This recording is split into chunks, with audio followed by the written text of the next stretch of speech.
আসসালামু আলাইকুম ওরহমতুল্লাহি ওবরাকাতুহ।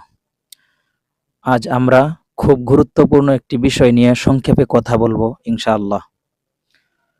আমরা অনেকেই জানি না যে রুকিয়া আসলে কি, রুকিয়া কি এবং কেন তা প্রয়োজন।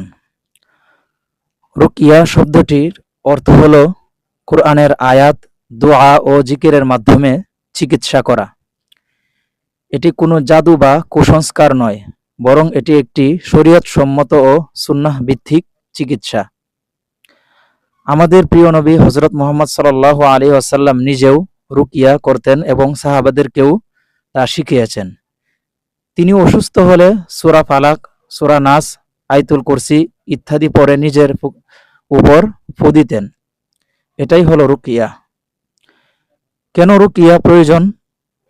আমরা অনেক সময় এমন কিছুর সমস্যার সম্মুখীন হই যার কোনো মেডিকেল কারণ খুঁজে পাওয়া যায় না, যেমন হঠাৎ ভয়, দুশ্চিন্তা বা অস্থিরতা, নামাজে মন না বসা, অকারণে শরীর খারাপ লাগা, ঘুমের মধ্যে দুঃস্বপ্ন দেখা, সংসারে অশান্তি বা অজানা সমস্যা ইত্যাদি ইত্যাদি।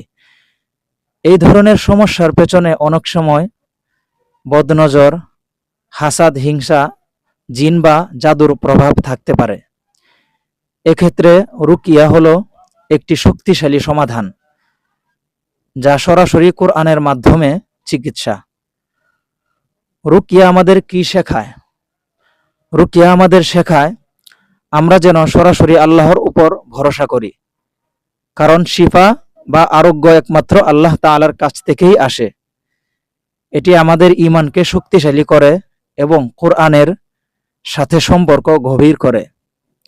শেষ কথা হলো, রুকিয়া কেন? রুকিয়া কোনো ব্যবসা বা এটি কোনো ব্যবসা নয়, এটি একটি আমানত। এটি এমন একটি পথ যার মাধ্যমে আমরা আল্লাহর কালামের মাধ্যমে নিজের ও পরিবারের সুরক্ষা নিশ্চিত করতে পারি। তাই আসুন আমরা কোরআনের দিকে ফিরে যাই, নিজে শিখি এবং অন্যকে শিখাই এবং আল্লাহর উপর পূর্ণ ভরসা রাখি। জাযাকুমুল্লাহু খাইরান।